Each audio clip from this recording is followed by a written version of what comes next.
Welcome to Minecraft Landscaping Fast with me, Coop Dizzle, where I share with you some quick and easy landscaping tips to help you make your world look gorgeous. In today's episode, I'm giving you some more advanced Flora tips to help make your part of the world look unique. Enjoy!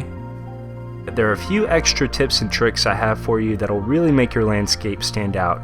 So to start with, we're going to add some unexpected things that don't normally generate in Minecraft. So, for example, wheat. Let's pick a spot, and right here looks like a really good place. So we are just going to grow up some wheat here, and maybe back here as well. Now, maybe even here. Okay, so this will be a nice big wheat patch. Now, you actually don't need any water sources if you bone meal it quickly enough. So we're just going to start bone mealing up this wheat. Once it is fully grown, it will not break.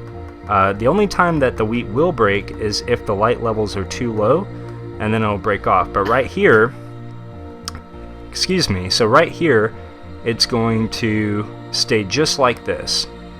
So the next unexpected thing that we can add is Nether Wart.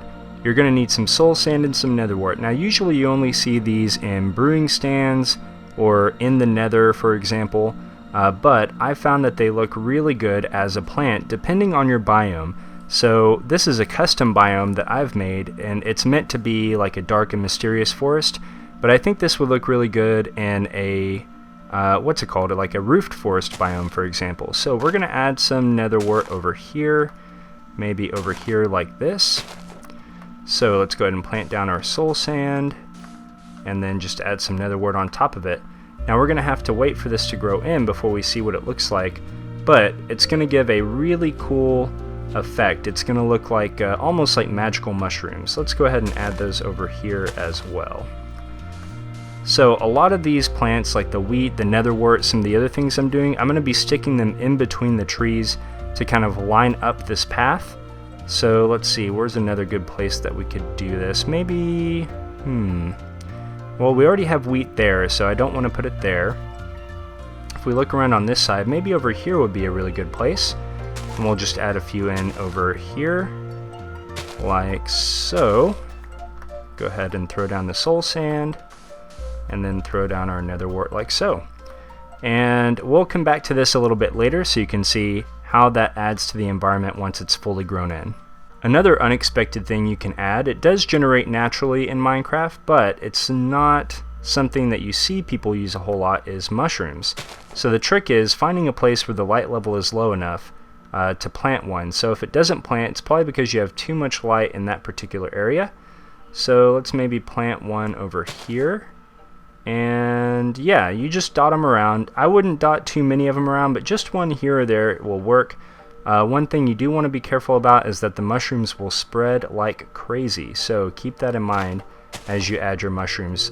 The last unexpected thing that you don't see used a whole lot is pumpkins and melons.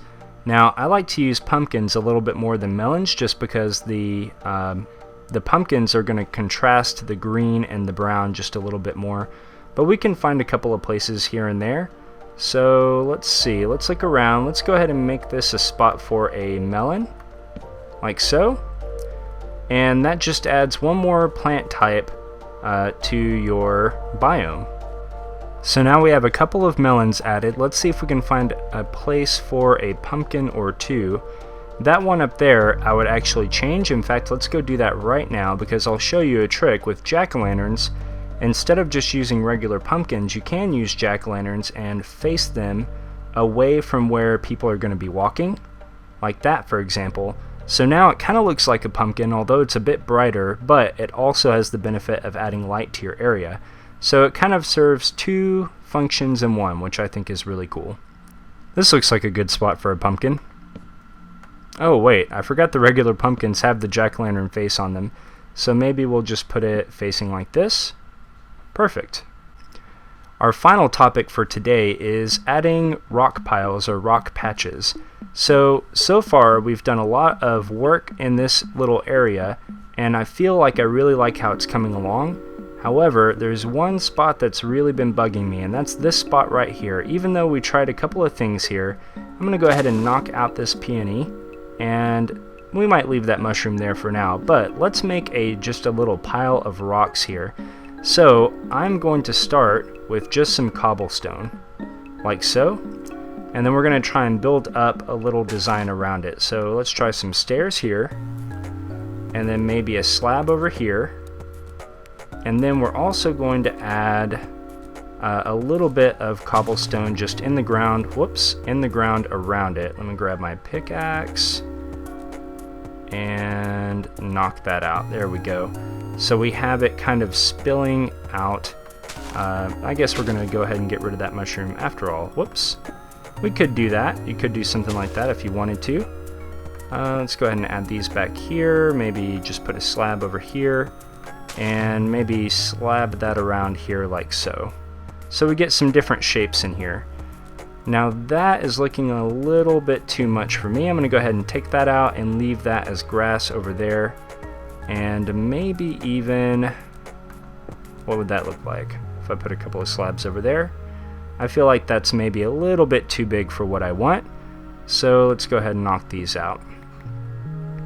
Now it doesn't necessarily have to be something big, but it's just an idea. As an alternative for the regular cobblestone, you could knock out a couple of your cobblestone blocks and use mossy cobblestone. Let's see how that fits in. I think that's actually pretty nice, so I think we're going to keep that. Rocks also make a good segue into bodies of water, so I just want to show you a couple more things for these real quick.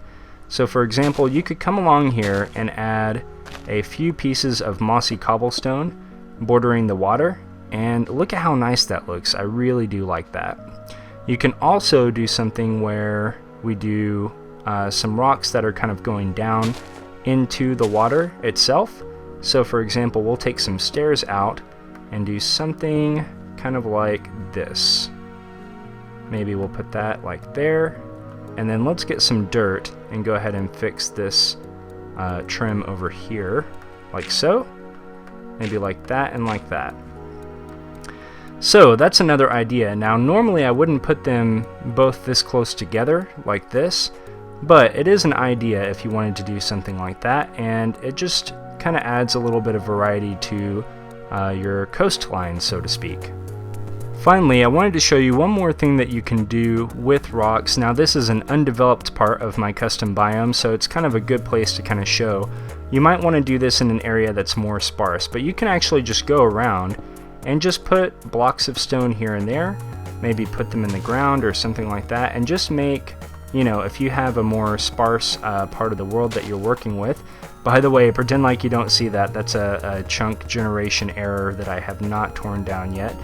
But anyway, if you have a more sparse area where you just want it to be kind of like patchy looking, then you could do something like this as well.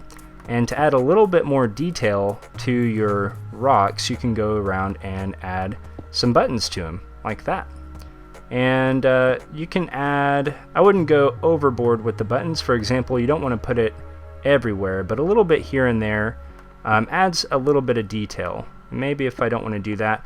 I've also found that buttons, stone buttons, make really cool looking rocks just as is. So that's an idea too, just for some inspiration. Depending on the area that you're working with, you may want to try something like this.